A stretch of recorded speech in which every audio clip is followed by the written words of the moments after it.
Hello बच्चों, कैसे हैं आप लोग। मैं शांतनु सिंह एक और फिर से आपका स्वागत करता हूं एटीपी स्टार लर्निंग प्लेटफॉर्म पे। बच्चों, मैंने बताया था कि रे ऑप्टिक्स का हम लोग करने वाले हैं माइंड मैपिंग। क्या क्या पढ़ना है रे ऑप्टिक्स में और किस तरीके से पढ़ना है, वो सारी बातें आज करने वाले। कोई सिंगल टॉपिक अपन कोशिश करेंगे मिस नहीं करने की, लेकिन अगर मिस हो गया तो तुम मुझे बता देना कमेंट सेक्शन में कि सर आपने ये टॉपिक मिस कर दिया। बट मेरी पूरी कोशिश है कि मैंने कोई टॉपिक मिस नहीं किया है। जो भी चीजें आती हैं, मेनली जो भी चीजें आती है, मैंने सारा कवर करने का कोशिश किया है कि तुम्हें एग्जाम से 5 मिनट पहले किस तरीके का माइंड मैप देखकर जाना है। सबसे इंपॉर्टेंट बात बता दूं, मैं यहां पर कोई न्यूमेरिकल नहीं करवा रहा हूं। न्यूमेरिकल करने के लिए तुम वन शॉट का सहारा ले सकते हो। गलती से भी ये मत बोलना कि सर आपने न्यूमेरिकल क्यों नहीं करवाया। न्यूमेरिकल वन शॉट में ऑलरेडी करवाया हूं। ये माइंड मैप है, 5 मिनट्स बिफोर एग्जामिनेशन तुम इसको रिवाइज कर सकते हो। सबसे पहले जो रे ऑप्टिक्स में जो आता है, स्टार्ट करने से पहले मैं तुम्हें कुछ बातें बता दूं। अपना कोर्स लॉन्च हो चुका है, वॉरियर, ग्लेडिएटर और चैंपियन। अगर तुम्हारे कोई भाई बंधु हैं या जो भी दोस्त हैं, तुम उनको ये कोर्स रिकमेंड कर सकते हो, जो कि एटीपी का बेस्ट कोर्स है। You can easily recommend them, ठीक है। बैचेस, नए बैचेस स्टार्ट हो चुके हैं, अभी भी वो ज्वाइन कर सकते हैं। टाइम वेस्ट करने से क्या फायदा, तो तुम उनको रिकमेंड कर देना इस चीज के बारे में, ठीक है। दूसरा, अपना आरबीसी, तुम्हें पता ही है आरबीसी 50% ऑफ में चल रहा है। अगर तुम्हें अभी भी अपना रैंक, तुम्हें लग रहा है कि कुछ टॉपिक वीक है, तुम आरबीसी के थ्रू कवर कर सकते हो, ठीक है ना। बाकी तुम्हारे पास ये नंबर दिए गए हैं, तुम्हें कोर्सेज के बारे में कोई भी डिटेल्स चाहिए तुम इन नंबर पे कॉल कर सकते हो, ठीक है।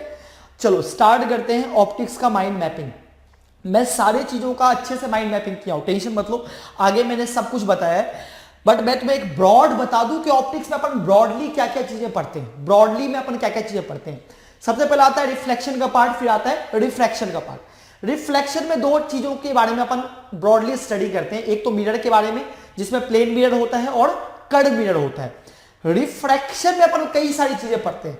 एग्जाम पॉइंट ऑफ व्यू से भी रिफ्रैक्शन ज्यादा इंपॉर्टेंट है इन कंपैरिजन टू रिफ्लेक्शन, क्योंकि रिफ्रैक्शन में कई सारी चीजें हैं। प्लेन सरफेस से, प्रिज्म में भी दो, thin prism, normal prism, apparent shift, उसके अलावा lens, shift from slab, curve surface, मतलब इतनी सारी चीजें रिफ्रैक्शन में। और रिफ्लेक्शन में बस दो चीजें होती है। प्लेन मिरर में भी कुछ पॉइंट्स है। रियल ऑब्जेक्ट का वर्चुअल इमेज बनाता है, वर्चुअल ऑब्जेक्ट का रियल इमेज बनाता है, इमेज फॉर्मेशन, वो सारी बातें करेंगे। ये जितना पॉइंट्स मैंने लिखा है उनका अपन थोड़ा डिटेल में एनालिसिस करेंगे, बट ये सारी पॉइंट है प्लेन मिरर में, ये सारा पॉइंट है कर्व मिरर में। प्लेन सरफेस में ये सारा पॉइंट है। प्रिज्म में भी दो, थिन और नॉर्मल, दोनों की बात करेंगे, टेंशन मत लो। एपरेंट डेप्थ क्या होता है इसकी बात करेंगे, लेंस की बात करेंगे, शिफ्ट फ्रॉम स्लैब की बात करेंगे। ये सारा माइंड मैप तुम्हारे दिमाग में होना चाहिए। अब इसके अंदर में क्या क्या है वो अपन एक एक करके स्टडी करेंगे, बट ये ब्रॉडली तुम्हारे दिमाग में होना चाहिए कि ऑप्टिक्स जब हम रिवाइज कर रहे हैं तो अपना ये सारा पार्ट कवर होना चाहिए। इनको अपन छोड़ के नहीं जाना है, इनमें से कोई पार्ट सिंगल मिस मत करो। क्योंकि ऑप्टिक्स टफ क्यों लगता है, क्योंकि दो तीन चीजों को मिलाकर सवाल पूछता है। लेंस को मिरर के साथ मिला देंगे, स्लैब को लेंस के साथ मिला देंगे, तो इस तरीके से मिक्सअप क्वेश्चंस होते हैं। अपन स्टार्ट करते हैं प्लेन मिरर से। सबसे पहले प्लेन मिरर के बारे में तो पता होना चाहिए कि रियल ऑब्जेक्ट का ये वर्चुअल इमेज बनाता है। रियल ऑब्जेक्ट क्या होता है, ऐसे ऑब्जेक्ट जिससे लाइट रे क्या हो रही हो, इमर्ज कर रही हो, ऐसे ऑब्जेक्ट को बोलते हैं रियल ऑब्जेक्ट। जिसमें लाइट रे कन्वर्ज होती हुई दिखे, इस ऑब्जेक्ट को बोलते हैं वर्चुअल ऑब्जेक्ट। इसको बोलते हैं रियल ऑब्जेक्ट और इसको बोलते हैं वर्चुअल। वर्चुअल ऑब्जेक्ट क्या होता है, जिसमें लाइट रे कन्वर्ज होती हुई हमें प्रतीत होती है। अगर लाइट रे एक्चुअल में रिफ्लेक्ट होकर इमेज नहीं बनाए, यहां पे एक्चुअल में रिफ्लेक्ट होकर इमेज बनाया तो ये रियल इमेज हो गया, और एक्चुअल में रिफ्लेक्ट होकर इमेज नहीं बनाए, हमें प्रोड्यूस करना पड़े, तो इसको बोलते हैं virtual image. Real object, virtual image, virtual object, real image, सब कुछ तुम्हें पता होना चाहिए। चारों पार्ट मैंने बता दिया। यहां से तुम्हें पता होना चाहिए कि ये चार पार्ट होता क्या, क्योंकि बहुत इंपॉर्टेंट है ये। Real object, virtual image, virtual object, real image, real object, real image, virtual object, virtual image, ये चार तरह का इमेज पॉसिबल होता है। प्लेन मिरर बस दो तरह का पॉसिबिलिटी शो करता है, ठीक है। अब number of image formation by plane mirror, ये दो पैरेलल प्लेन मिरर है, ऑब्जेक्ट बीच में रखा हुआ है। मैंने बोला इसका पहला इमेज या इसका दूसरा इमेज, इसका तीसरा इमेज या इसका पहला इसका दूसरा कितने डिस्टेंस पे होगा। क्या करोगे, पहला इमेज D1 पे होगा, दूसरा इससे पहला इमेज D2 पे होगा, इसका दूसरा क्रॉस मल्टीप्लीकेशन करते जाओ मिरर के बीच के दूरी को, क्रॉस मल्टीप्लीकेशन करते जाओ मिरर के बीच के डिस्टेंस को, करते जाओ, फिर क्रॉस किया तो ये इसका पहला इमेज आ गया, ये इसका दूसरा इमेज आ गया, ये तीसरा, चौथा, पांचवा, पहला, दूसरा, तीसरा, इस तरीके से तुम याद कर सकते हो। दूसरा होता है angle of deviation, plane mirror से डेविएशन कितना होता है। हमें पता है प्लेन मिरर से कि भाई I बराबर R होता है। अगर कोई लाइट रे इंसिडेंट हो रही है, कहां गया, यहां करते रुको, अगर मान लो कोई लाइट रे इंसिडेंट हो रही है तो ऐसे जाती है, तो भाई I बराबर R होता है, जाना था ऐसे, गई ऐसे, ये एंगल डेविएशन कितना होगा, डेविएशन होगा 180 minus 2i, deviation from plane mirror 180 minus 2i, ये फॉर्मूला तुम्हें याद रखना है। दूसरा होता है कि अगर मिरर पैरेलल ना हो के किसी एंगल पे हो तो कैसे पता करेंगे कितना इमेज बनेगा।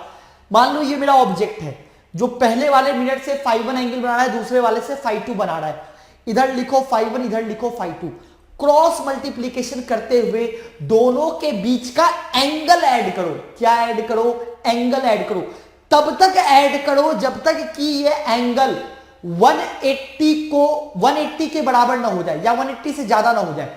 180 या 180 से ज्यादा को अपने को नहीं लेना है, 180 या 180 से ज्यादा नहीं लेना। जैसे कि एग्जांपल में दिखाता हूं, मैं तुम्हें एक एग्जांपल दिखाता हूं, देखो जैसे मान लो मैंने बोला कि दो मिरर है, दोनों 90 डिग्री पे, कितने पे, 90 डिग्री पे। मैंने बोला एक ऑब्जेक्ट जो है वो एक से 60 डिग्री, दूसरे से 30 डिग्री पे है, बताओ कितना इमेज बनेगा। बचपन से रखते आ रहे हैं कि 3 इमेज बनेगा। अब मैं इस फॉर्मूला से 3 इमेज प्रूफ करने वाला हूं। देखो पहले से 30, यहां लिखा मैंने 30, दूसरे से 60, क्रॉस मल्टीप्लीकेशन करते हुए मिरर के बीच का एंगल ऐड किया, 90 प्लस 30 120, 90 प्लस 60 150। अब अगर तुमने 90 ऐड किया तो 180 क्रॉस कर जाएगा, तो नहीं लेना है, नहीं करना है, अब ऐड नहीं करना। आखिरी का टोटल इमेज कितना हो गया, 1 2 3 4 इमेज बन जाता। तुम आखिरी का दोनों एंगल को जोड़ो, आखिरी का दोनों एंगल कितना आ गया, 150 120, यानी कि ये तुम्हारा आ गया 270। अब 270 में मिरर के बीच का एंगल जोड़ो, ये आ गया 360। अगर 360 आया तो टोटल 4 में 1 घटा दो, और अगर 360 के अलावा कुछ आया तो टोटल इमेज विल बी 4। ये तरीका होता है, बेस्ट मेथड होता है किसी एंगल पे टोटल इमेज निकालने का, ये बेस्ट मेथड होता है प्लेन मिरर में। ठीक है, अब बात करते हैं रोटेशन। अगर तुम रे को क्लॉकवाइज घुमाते हो थीटा, तो reflected ray anti clockwise theta घूम जाएगा, या अगर तुमने इसको एंटी क्लॉकवाइज थीटा घुमाया तो ये क्लॉकवाइज थीटा घूमेगा, रिफ्लेक्टेड रे।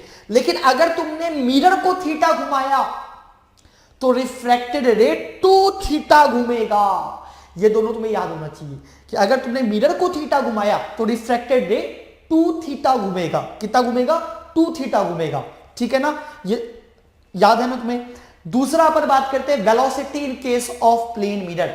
अगर तुम ऊपर जाओगे तो तुम्हारा इमेज भी ऊपर जाएगा, तुम नीचे जाओगे तो इमेज भी नीचे जाएगा, तुम अगर मिरर के सामने आओगे तो इमेज भी तुम्हारे सामने आएगा, ना कि दूर भाग जाएगा। कॉमन सेंस की बात है। इसमें बस एक पॉइंट याद रखना है कि अगर यह ऑब्जेक्ट है और अगर मिरर ऑब्जेक्ट के तरफ आ रहा है v वेलोसिटी से, अगर मिरर ऑब्जेक्ट की तरफ v वेलोसिटी से आ रहा है तो इमेज 2v वेलोसिटी से आएगा। कितने से आएगा, 2 टाइम से।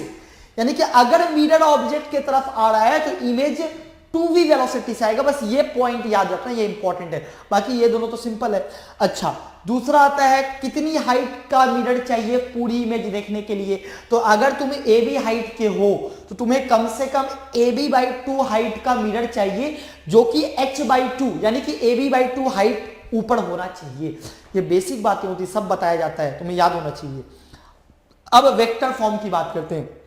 वैसे सवाल तो नहीं आता इसके ऊपर, बट तुम्हें अगर फॉर्मूला याद रहे तो क्या दिक्कत है कि मान लो इंसिडेंट रे का वेक्टर दिया हो, रिफ्लेक्टेड रे का वेक्टर पूछा और तुम्हें n कैप दिया हो, नॉर्मल वेक्टर, तो ये फॉर्मूला याद कर सकते हो कि रिफ्लेक्टेड रे का जो यूनिट वेक्टर होगा वो होगा इंसिडेंट रे का unit vector minus 2 times of e i cap dot n cap into n cap. ये तुम याद कर सकते हो, ये वेक्टर फॉर्म ऑफ रिफ्लेक्शन हो गया। ये सारी बातें प्लेन मिरर में तुम्हें ध्यान में रखना है। दूसरा जो आता है वो आता है अपना स्फेरिकल मिरर। स्फेरिकल मिरर में ज्यादा कुछ होता नहीं है, बस अपने को फॉर्मूला और क्वेश्चंस लगाने आने चाहिए। एक क्या फॉर्मूला, सबसे पहला फॉर्मूला है इमेज फॉर्मेशन का 1/v + 1/u = 1/f। दूसरा मैग्निफिकेशन का होता है height of image upon height of object is equal to -v/u। इसमें सबसे इंपॉर्टेंट होता है कि वेलोसिटी कैसे निकाले। तो यहां पर वेलोसिटी निकालने के लिए तुम क्या करो, इन दोनों फॉर्मूला को डिफरेंशिएट कर दो रिस्पेक्ट टू टाइम। जैसे कि मैंने इस फॉर्मूला को डिफरेंशिएट कर दिया तो dv/dt क्या है, velocity of image with respect to mirror. du/dt क्या है, velocity of object with respect to mirror. यहां अपने को आ गया। अच्छा, ये सिमिलरली मैग्निफिकेशन का क्रॉस किया, इसको भी डिफरेंशिएट कर दिया। ये दोनों फॉर्मूला को अगर तुम डिफरेंशिएट कर देते हो ना तो तुम्हें वेलोसिटी निकल जाएगा क्या, dhi/dt क्या होगा, इमेज की हाइट किस रेट से बढ़ रही है, dho/dt क्या होगा, ऑब्जेक्ट की हाइट किस रेट से बढ़ रही है। ये दो फॉर्मूला को डिफरेंशिएट को रिस्पेक्ट टू टाइम, तुम्हें वेलोसिटी का कुछ भी याद करने की जरूरत नहीं है, दोनों को डिफरेंशिएट करो। यहां पर तुम प्रोडक्ट रूल लगा देना, आ जाएगा। इस तरीके का सवाल कर लेना। आईआईटी में ऑलरेडी बहुत पहले लेंस या मिरर के ऊपर इस तरह का सवाल आ चुका है, बहुत पहले आ चुका है, इसलिए इस तरह का ट्राई कर लेना। दूसरा आता है प्लेन सरफेस, इसमें बस इतना ही होता है, बाकी जो भी होता है सवाल होता है। दूसरा आता है प्लेन सरफेस। प्लेन सरफेस से अपन रिफ्रैक्शन की बात करें, यहां तक अपना चला था रिफ्लेक्शन, अब रिफ्रैक्शन। रिफ्रैक्शन में सबसे पहले आता है स्नेल्स लॉ। स्नेल्स लॉ क्या होता है तुम्हें पता है ना, μ1 sin i = μ2 sin r, बिल्कुल सिंपल। उसके बाद रिफ्रैक्शन का vector form μ1 mod of ei cap cross n cap बराबर μ2 er cap cross n cap. ये फॉर्मूला याद होना चाहिए, रिफ्रैक्टेड रे का ये निकालने के लिए फॉर्मूला याद होना चाहिए। बट इसका एप्लीकेशन इतना सिंपल नहीं है, इसलिए एप्लीकेशन तुम्हें देखना पड़ेगा। इसका एप्लीकेशन पिछले वाले की तरह सिंपल नहीं होता, इसमें अपने को er कैप मानना पड़ता है, xi cap plus yj cap plus zk cap, फिर xyz की वैल्यू निकालनी पड़ती है। तो ये वाला इतना सिंपल नहीं होता, इसका एप्लीकेशन देख लेना। अच्छा, इसके बाद जब रेयर से डेंसर में आता है तो इट्स बेंड टुवर्ड्स नॉर्मल, लेकिन जब डेंसर से रेयर में जाता है it bends away from normal, और इसी में अपना टोटल इंटरनल रिफ्लेक्शन का केस आता है। जब भी डेंसर से रेयर में लाइट रे जा रहा हो, once think about TIR। TIR होने का कंडीशन क्या है कि इंसिडेंट रे θc से बड़ा होना चाहिए। θc क्या होता है, sin θc 1/μ के बराबर होता है। अगर बाहर का रिफ्रैक्टिव इंडेक्स 1 के बराबर है तो θc बराबर 1/μ2। अगर मेरा I θc से बड़ा होगा तो लाइट रे बाहर जाने के बदले अंदर ही आ जाएगी, that will be reflection, total internal reflection अंदर आ जाएगी। तो इसका जब ग्राफ प्लॉट करोगे तो जब तक लाइट रे बाहर जा रही है तो ग्राफ कुछ ऐसा शेप का होता है, लेकिन जैसे लाइट रे अंदर आने लग गई तक से ग्राफ ऐसा होने लग जाता है। इसीलिए ये बहुत इंपॉर्टेंट ग्राफ है। तुम्हें पता है ये ग्राफ इतना ज्यादा इंपॉर्टेंट है कि इस पे अगर वो चाहे तो आईआईटी में कई तरीके का सवाल पूछ सकता। तुम सोचो कि एक ही डेविएशन दो अलग अलग आई के लिए आ रहा है, एक बार कौन सा आई है जब आई बाहर निकलता है और एक बार जब अंदर आता है। जो एक डेविएशन दो अलग अलग वैल्यू ऑफ आई के लिए भी पॉसिबल है। ध्यान देना, एक बार जब कौन सा आई जब रे अंदर है और एक बार जब रे बाहर जा रहा है। तो ये बहुत इंपॉर्टेंट ग्राफ है, इसका एप्लीकेशन बहुत अच्छा होता है, इसलिए बोल रहा हूँ इस ग्राफ को गौर से देखना कैसे होता है। ये पार्ट अंदर वाले का और ये पार्ट बाहर वाले का है, मतलब बाहर मतलब TIR का है, ये TIR वाले पार्ट का है और ये पार्ट है जब बाहर जाता है। तो ठीक है, अब इसी के ऊपर रिफ्रैक्शन के ऊपर ही सबसे अच्छा एप्लीकेशन होता है TIR के बाद, वो होता है प्रिज्म का। आई पे इंसिडेंट करवाएं, ई पे इमरजेंट हुआ, यहां पे सारा कुछ आता है R1 + R2 ए के बराबर होता है। डेल्टा होता है डेविएशन जो कि होता है I + E - A। अच्छा, डेल्टा होता है I + E - A। Delta minimum कब होगा, जब I की वैल्यू E के बराबर हो। तो डेल्टा मिनिमम का फॉर्मूला आता है 2I - A। ये डेल्टा मिनिमम का फॉर्मूला होता है 2I - A, ठीक है। अच्छा, अगर I बराबर E है तो R1 बराबर R2 होगा। वहां से जब मैंने डेल्टा का I के साथ ग्राफ प्लॉट किया तो ग्राफ कुछ ऐसा आया, ग्राफ कुछ ऐसा आया। तुमने बोला अगेन यहां पे भी एक प्रॉब्लम है, एक डेविएशन दो एंगल पे आ रहा है। जी हाँ, एक एंगल आई है और दूसरा एंगल ई है। एक एंगल आई है और दूसरा एंगल ई है। जिन्होंने ये पढ़ा होगा उनको मेरी बात समझ में आ रही होगी। ये भी ग्राफ बहुत इंपॉर्टेंट रोल प्ले करता है क्योंकि ये सिमेट्रिक नहीं होता है, इधर थोड़ा कम होता है उधर थोड़ा ज्यादा होता है। इसके ऊपर भी सवाल आता है आईआईटी में और बेहतरीन सवाल बनता है। ट्रस्ट भी, इस ग्राफ के ऊपर भी बेहतरीन सवाल बनता है। देखना, वन शॉट में मैंने शायद करवाया होगा। बाकी अगर तुम्हें डेल्टा मिनिमम और म्यू के बीच का रिश्ता चाहिए तो ये तुम्हें एससी वर्मा में फॉर्मूला मिल जाएगा, एनसीईआरटी में फॉर्मूला मिल जाएगा। Direct application of delta minimum, angle of prism और म्यू तुम निकाल सकते हो अगर तुम्हें डेल्टा मिनिमम और ए की वैल्यू पता होगी तो। डायरेक्ट एप्लीकेशन, ये फॉर्मूला तुम्हें याद होना चाहिए। उसके अलावा होता है थिन प्रिज्म। थिन प्रिज्म किसको बोलते हैं? ऐसे प्रिज्म जिनका टॉप का एंगल बहुत छोटा होता है, मतलब 1 degree, 2 degree, 3 degree, maximum 5 degree. ऐसे में इस प्रिज्म का नाम होता है थिन प्रिज्म। थिन प्रिज्म के लिए तुम सिर्फ डेविएशन का फॉर्मूला याद कर लो, a into mu minus 1। A angle of prism. A हमेशा ध्यान रखना कि ए को तुम्हें रेडियन में लेना है ना कि डिग्री में लेना है। a इंटू म्यू माइनस 1, ये होता है थिन प्रिज्म का फॉर्मूला। इसके ऊपर सवाल भी आ चुका है आईआईटी में, कुछ साल पहले का ही सवाल है। एक मिरर के पास में एक थिन प्रिज्म लगाया था, यहाँ पे ऑब्जेक्ट था, ऑब्जेक्ट का इमेज यहां पर बनता है और फिर उससे फाइनल इमेज पूछा था। इसके ऊपर सवाल आ चुका है थिन प्रिज्म के ऊपर, देख लेना। अब बच्चों बात करते हैं एपरेंट डेप्थ की। एपरेंट डेप्थ क्या होता है? पानी में तुमने मछली को देखा होगा या पानी में कुछ भी देखते हो तो अपने को थोड़ा ऊपर दिखता है। ऊपर क्यों दिखता है? Due to apparent depth, another application of refraction. अब अपने को एपरेंट डेप्थ पे क्या क्या पता होना चाहिए? जैसे मान लो तुम ऊपर से देख रहे हो, हमेशा जो डिस्टेंस मेजर किया जाता है वो सरफेस से किया जाता है। ध्यान रखना, सरफेस से ही हमेशा डिस्टेंस मेजर किया जाता है। डी हो गया actual depth of object, D dash हो गया एपरेंट डेप्थ ऑफ इमेज। जो फॉर्मूला क्या है? डी डैश अपॉन डी बराबर mu two upon mu one. Formula याद रखो। इसमें दूसरा सवाल पूछता है कि भाई वेलोसिटी बताओ। कौवे ने मछली को देखा, मछली उसको ऊपर इतने मीटर आते हुए दिखी, तो कौवे की स्पीड इतनी, तो मछली उसको कितनी मीटर पर सेकंड से आती हुई दिखेगी। मैंने क्या बोला था? जब भी अपने को वेलोसिटी की बात करनी है, चाहे लेंस हो, चाहे मिरर हो, चाहे ये हो, कुछ भी हो, फॉर्मूला को डिफरेंशिएट मार दो विथ रिस्पेक्ट टू टाइम। मैंने वही किया है। म्यू को बाहर निकाला, d dash upon d t, d d upon d t. ये क्या आ गया? ये आ गया velocity of image with respect to surface. जैसे वहां पर विथ रिस्पेक्ट टू मिरर बात हो रही थी, यहां पर विथ रिस्पेक्ट टू सरफेस बात होती है। Velocity of object with respect to surface आ गया फॉर्मूला, याद कर लो। बस क्वेश्चंस कर लेना, बाकी तुम्हें इसमें और कुछ भी याद करने की जरूरत नहीं है। Similarly shift from glass slab. Shift में क्या होता है?